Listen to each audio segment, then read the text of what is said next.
Hello, my loves. It's been a while since I did a Shakti Temple talk. So here we go. Here's the newest Shakti Temple talk today. I've noticed you all really like my videos about sex. Busted. So I'm gonna do a video about sex today. And today's video is, why do we love sex so much? What is it? What is it about sex? And, I always like to look for the less obvious. Like, there's the obvious in sex. Obviously, we love the pleasure of sex. We love the orgasmic nature of sex, the play of the polarities within sex. But I think that we're deeper than that. I think most of us are deeper than that, and there's something more precious that I believe lies at the basis of why we love sex. And I think that it really comes down to presence. I think it's about presence. And, there are many experiences in life. I mean, I feel like we just live in these times where we don't spend much time being present. Like, we're working towards something for the future. We're doing, it's like a lot of our now moments are spent towards something in the future. Like our work, for instance. It's like we're either working on a project that's going to be done at some later point. We're working to, make rent, whatever it is. We, in our minds, I'll speak for myself, our minds are going in a million different places, in a million different directions, million different moments. And there are a few experiences that will bring us into a deep, deep state of presence. It might be that we are out in nature, and all of a sudden, let's say we're on the beach, and all of a sudden there is just a glorious sunset. Or maybe we're even like at my house, I'll be working on the computer, and all of a sudden I look up and it's just there, this glorious sunset. And it begs for presence when we see these things that are so exquisitely beautiful. It can happen listening to an incredible artist perform music, or watching an incredible dancer, where it's just like, we don't want to miss a single moment of what's happening, because it's so beautiful. It's like we just want to drink it in. And I think that this is really, like, essentially what we love so much about sex. It's that it brings us so deeply into our bodies. It floods our bodies with all of these feel-good hormones, dopamine, oxytocin, serotonin, all this chemical cocktail comes on board. We start to feel these bonding hormones, which is another need. And it just simply, when we're with a lover, it's like time stops. And when we live in such a reality that's so subject to time, most of the time it's like we're on the clock and, it's whatever. We have tasks, we have this, we have that. Very rarely do we give ourselves permission to step into the realm of the timeless. Maybe we do that in our practices, maybe we meditate, maybe we go out into nature. But one way that I think for so many of us works without fail is to be with a lover. It's like time stops. You're not worried about, it's like all the cares just kind of melt away, and we're just in that experience. And we want to, again, we just want to drink it up like this ambrosial nectar, and let it be timeless, and let ourselves be fully there. And there's an understanding. I talk about this a lot when I talk about beauty, which I talk about beauty a lot because I'm all about beauty.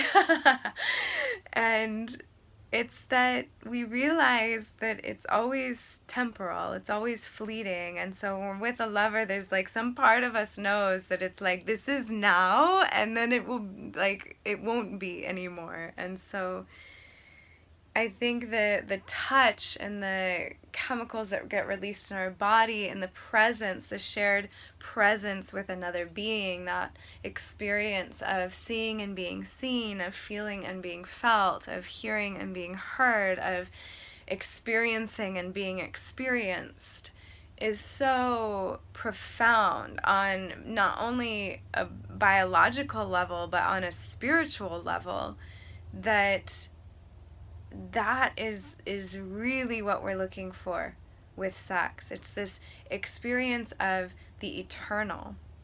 It's an experience of exquisite beauty, exquisite communion. And, you know, we come into this life and there's automatically this like schism where it's like, okay, I came in a woman's body, I identify more with the feminine, and there's this like, okay, where's the masculine?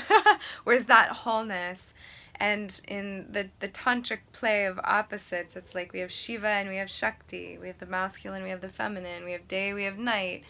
All of these duality pairs are what's creating that stretching of space and time that allows us to be, that allows existence to exist.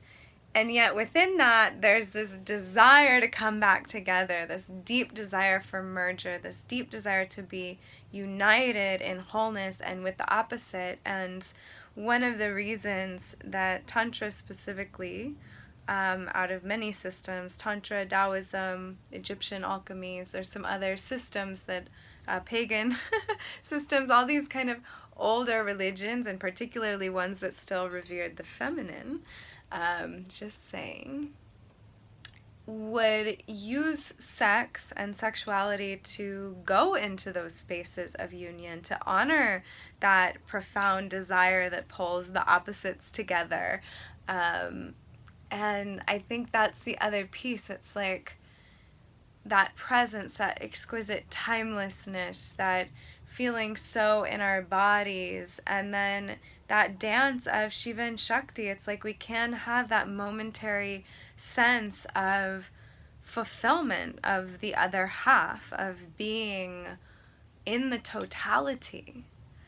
And it's so beautiful that we can offer that to one another. And I think this is like one of the basis between, or in the Taoist system, it's known as the healing Tao, and it's this idea that I can offer my yin energy to a man and nourish him on that level because he might be more yang. Like, we're all different, we have different combinations, but I can offer my yin energy to a man, and a man can offer his yang energy. It's like that draw. We're pulling on the opposite energy because maybe I need more yang energy, maybe he needs more yin energy or whatnot, and we can create this circulation of yin pouring into yang and yang pouring into yin, and then we become again that beautiful totality, resting into that space of divine union,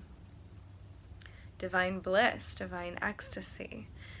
Now, the tricky part here for practitioners is to not get addicted to that state, because ideally we can also get there without needing anything from the external to provide that for us, like even another being. But I think that that's what it is that we love so much about sex. We love, the dance of Shiva and Shakti is the dance between the experiencer and the experienced. The experiencer would be Shiva. He's like witnessing the experience, and the experienced is Shakti. It's the actual what's happening in each moment, the breath that's coming in and out of the body. The experiencer is able to witness that breath.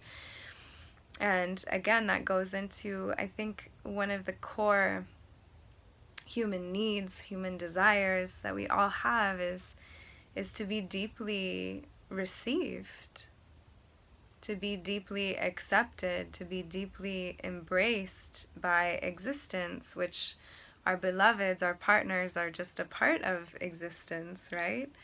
And so when we enter into that space, again, it's like the seeing and being seen. We're naked, we're vulnerable in that space, and we're being accepted, we're being embraced, we're being taken by the other in that vulnerable state. We're being felt, it's like the best lovers are those that can feel deeply into one another, can feel deeply into themselves. It's like we really go into the experience with our totality, and that totality is the beauty of our embodiment of, it's like all aspects of self are on deck in that moment. And ideally in lovemaking and sex, that's what's happening. It's like our physical body is fully on deck, our energetic body is fully on deck, our emotional body, our mental body, even our spiritual body. It's like sex really can be this bridge from the human to the suprahuman. And if we let it be, and if we understand the deeper aspects, and we start to understand, it's like going from this narrow thing. We might think we just really like sex again because of the pleasure, because of the release of tension, or whatever. Okay, that's easy. I think we want something more. I think our souls are drawn to Tantra, to lovemaking, to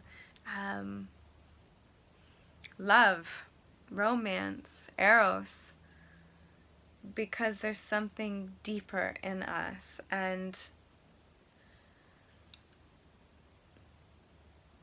I think it's so incredibly beautiful.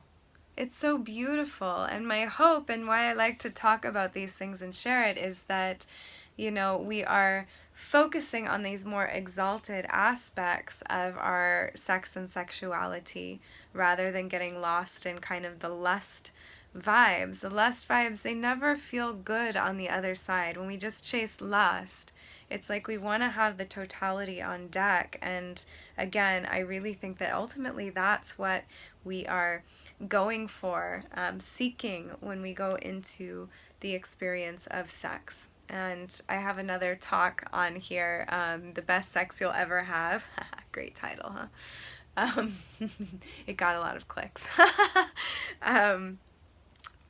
The best sex you'll ever have, what is that? Well, it's when the whole self is on board. It's when you're making love all the way from the physical level, the emotional level, like at the level of the heart, at the level of the mind, at the level of the spirit. It's like the deepest level of communion that a human can experience. And I think that we all, whether we are aware of this or not, I think that is what all of us ultimately are thirsting for in our quest for love, for the erotic, for union. So sex can be just another example of that, but we can use the same practice. It's like, okay, sex can become our practice. Eating a meal can become our practice. Going for a walk can become our practice. Even like tending the children can become a practice, or doing our work can become the practice. It's like we shouldn't be, I don't want to should, but if we can not be reliant on one aspect of our life to bring us into that state, but start to realize that this is all the love play of Shiva and Shakti, whether we're in an actual love play in that moment or not. How can we start to live that and bring that same level of presence and same level of depth of experience and embodiment and deep feeling to our all of our life? And then imagine we do that, and then we come together with somebody, and it just like amplifies tenfold. It's such a beautiful journey. So that was what I felt inspired to talk about today. Here in California, spring has come, the flowers are bursting. I'm feeling that energy of Eros coming up all around me, within me. And so that was what inspired today's talk. And Yeah, so I would love to hear what you feel about that, what you think in the comments, whether you agree, disagree. Let me have it. I'm so curious. And let this be an inspiration for some fun practice in presence and eros, and really taking the time to let it unfold so that we can really be in that totality of experience and beauty and communion. All right, my loves, happy spring. Thanks for tuning in. Mwah.